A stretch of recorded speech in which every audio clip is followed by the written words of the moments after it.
I don't know more is a really powerful movement. Another very important situation in the downtown east side is homelessness. We don't seem to be able to solve it with a national housing strategy or anything, so we're trying to solve it at the local level. A lot of organizations came together and they formed a coalition called the Social Housing Coalition. So they had a press conference in the Carnegie Center that we visited.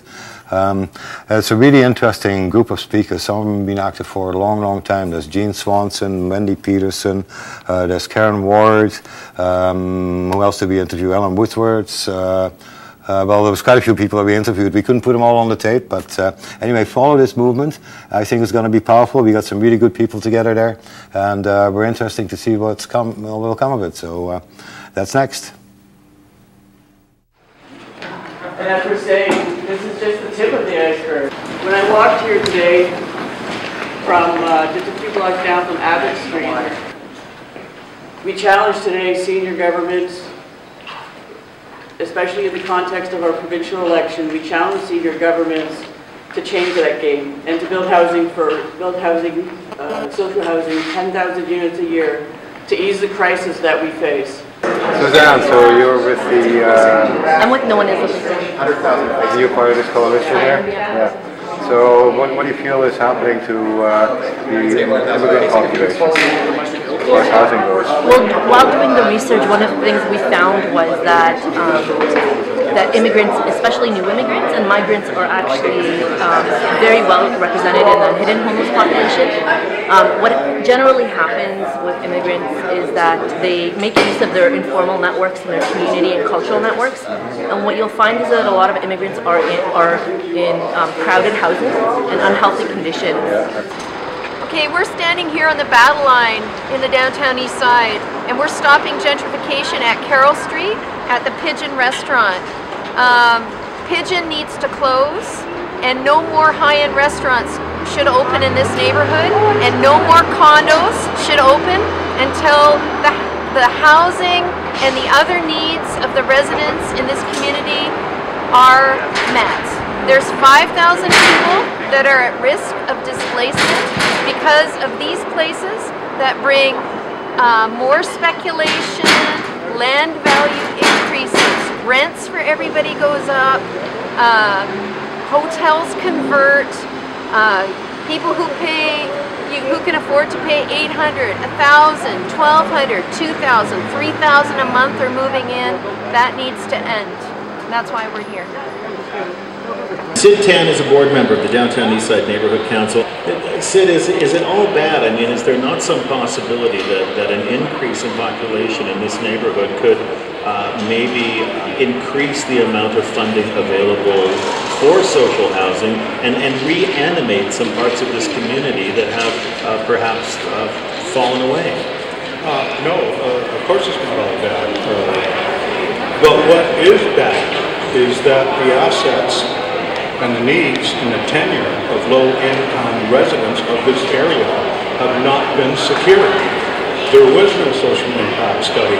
Chinatown was stripped from the lab in place of what we call the historical areas planning process. And you see the development. What we are dealing with now with the lab is essentially a talk and demolish, a talk and develop, a talk and renovate. This is going on much similar to the 80s and 90s when the environment was there and you demobilized housing activists by setting up the process. You demobilized environmentalists by setting up the Commission on Resources and Environment. So what we are seeing is actually a very significant political battle which is fought on in the heart and soul of our city, Chinatown and the downtown east side. And likely a battle that's going to be going on for some time. Thank you all very much for being here with us this afternoon. We appreciate your time very much. Henry Tom is chair of the Vancouver Chinatown Revitalization Committee. Queenie Chu, the CEO of Success, which has its office here in Chinatown. Sid Tan, a board member of the Downtown Eastside Neighborhood Council. Social housing continues to be a really great struggle in the downtown east side. If you'd like to give back, here's some inspiration. Here we have Larry Wong with Sid Tan talking about him leaving a legacy to the Vancouver Foundation and how he can inspire you to give back to others in our neighborhood.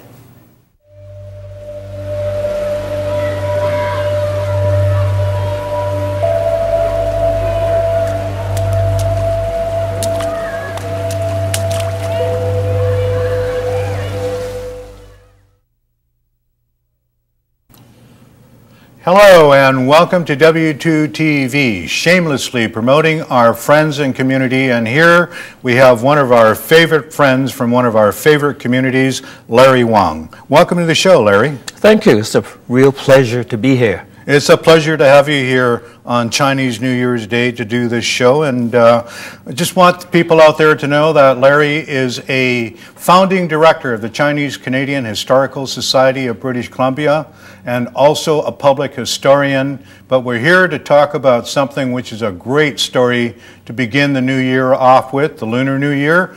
Larry, let's tell them about this. I hear you've been getting some press about a legacy project that you've initiated. Yes, that's right. Last year, I had a story written about my legacy fund in the Vancouver Foundation magazine. And this is the article in the magazine itself. The reason why I started this legacy fund was that several years ago, I worked with Dr. Henry Yu at the University of British Columbia, and he's also a fellow director of the Chinese Canadian Historical Society. And I became his resource person. In other words, because I lived in Chinatown and got to know the people quite well, I was able to relate to him stories of Chinatown that he may not have heard of. So he followed them up, and he was really quite pleased with the information I gave him. And so for that reason, I thought, you know, Henry has been working on this project on government funding. But like anything else, government funding has an expiry date. So this particular project expired in March. And so I thought, you know, maybe I can help. Why should I be just a resource person? Maybe I can help financially. So that's why I went to the Vancouver Foundation and talked to them about this legacy fund. And they said, well, you know, it's a good idea because you can advertise on our web page. Well, not advertise, rather put it on a web page. Put it on the Vancouver Foundation web page. That's right. It'll be a donors page, and on it I would explain what the funding is all about and where to send the money to. And the wonderful thing about it is that you get a tax-deductible receipt. And I thought, oh, this is a great idea. I mean, here's the funding I'm starting to establish, and it's to help a history project which is university-based, because how many university-based projects get private funding? It's mostly government. And I thought, you know, maybe this is a good way to do. Because I'm such a firm believer in what Dr. Henry Yu is doing, I thought that this was the way to go. And I know he said that he certainly agreed with my motives and the reason why I set up the Legacy Fund. Yeah. Give me some of the nuts and bolts of what this fund will do. What are you specifically targeting some of these funds towards? What stories? Well, one of the projects that Henry wants to see go forward is the digitization of a radio program back in 1975. It ran from 1975 to 1981. And it was a radio program on a radio co-op station. And it was called Pender Guy. And it was established by a number of very creative and very energetic group of Chinese from the Chinese community. And they decided to put on a 1-hour program. I believe it's once or twice a month, because altogether there were something like 200 hours of radio time. So you can imagine they were recorded on those large 7-inch reels. Well, on the program, what they did skits, they did interviews, they did musicals. They did a number of things. And from this very creative group, you have writers like Paul Yee, Jim Wong Chu, Ramona Ma. There were a number of them that came out. So this was sort of like the crucible of the very creative literary community of Chinatown. And it was on the radio. But the problem is, who remembers the radio program that it was broadcast on? So I thought, you know, if these tapes can be digitized because, you know, tapes eventually deteriorate.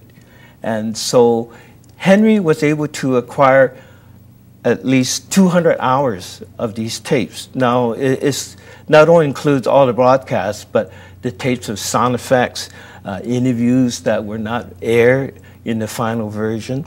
And so he's very careful with these tapes because of the deterioration and also the way or the manner in which they were stored since 1981.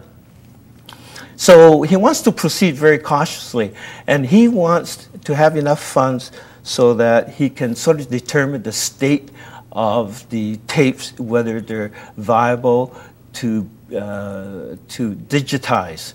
And so this is what he wants to do. He wants to know what the real condition of these tapes are. That'll be important because I hope they're good. I do remember some of the shows, and I know the people that you mentioned. And just as we're going down, you remember Tung Chan, yes, from, city councillor, and just so many people on that. And that was, you might even call it, that was the boomers. That was like the boomers, young Turks, of which we at one time were young Turks, you know, Larry?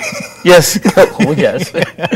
But yes, I'm just getting onto that now. Let's get to the guts of it. How much money are we talking about, and how is this done being specifically? Like if somebody else wants to leave a legacy project, they can contact the Vancouver Foundation. But how are you starting, and what have you given so that you can energize this and get this archiving done?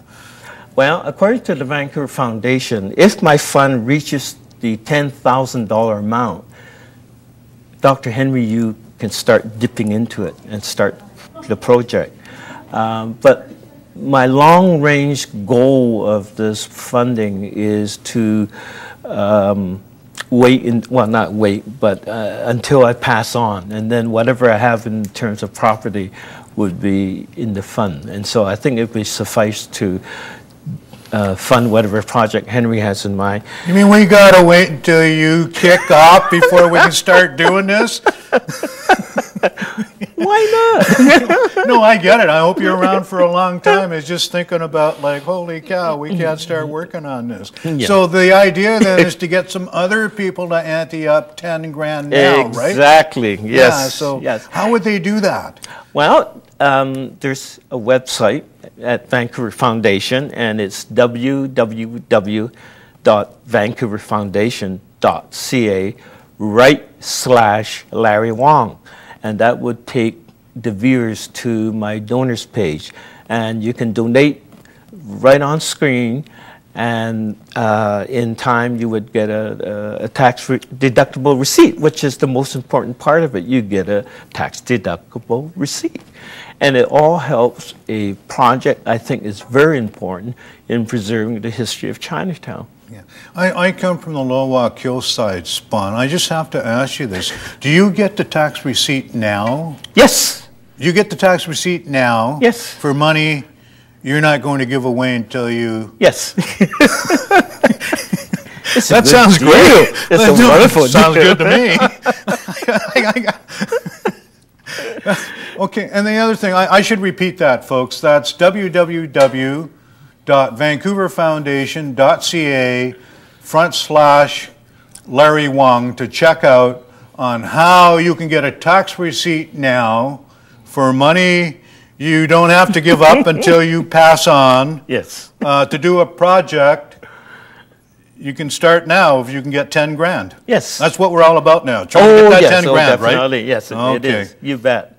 Okay, Larry, we're coming to the end. I think we got it all out. And I'd just like to say, Thing Nan Phi Lock and all that sort of stuff. Okay, and thanks. Thing Nan Phi Lock to everybody out there. Larry Wong, people. And just remember, Larry has really been an animator and initiator of things in the Chinese-Canadian historical purview. And thank you very much for that, Larry. Thanks, Sid. Appreciate that. And thank you for being with us. This is Sid Tan, and we'll talk to you when we continue shamelessly promoting our friends and community.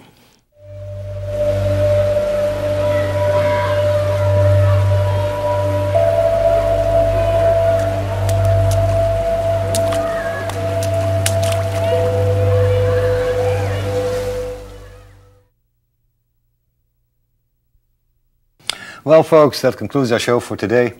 Hey, if some of your friends have missed the show, don't despair. It will be repeated a few times this year. Just check your guides, W2TV, AHA Media. That's right. We hope you enjoyed today's show, and we'll hope that you stay tuned for our next episode as well. It's currently in production. We'll give you a few highlights of what's happening. First event we went to is the Chinese New Year's parade. That's right. I can't wait for that. It's going to be wonderful and exciting and very, very lucky. Another annual event this time of the year is the Women's Memorial March that continues to commemorate women who went missing from our streets.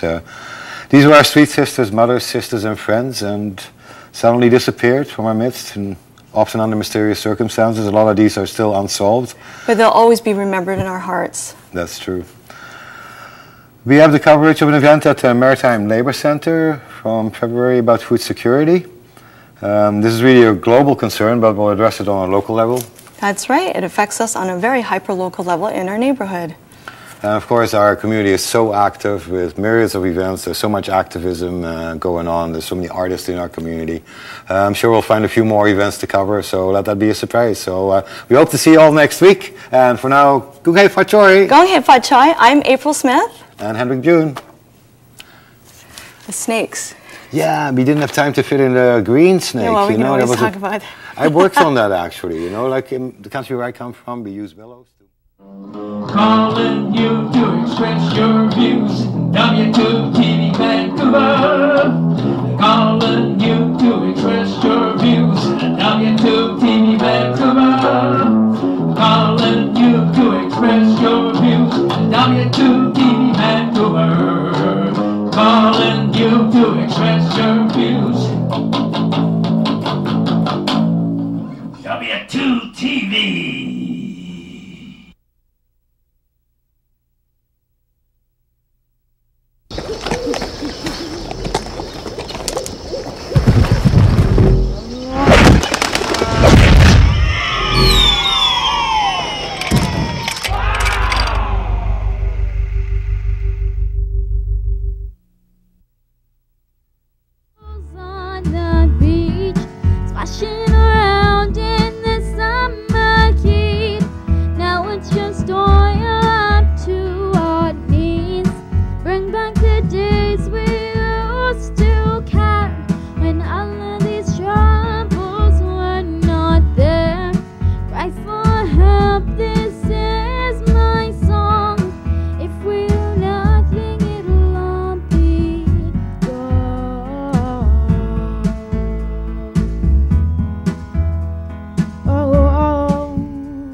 Comments to Access TV at telus.net. We are not shocked.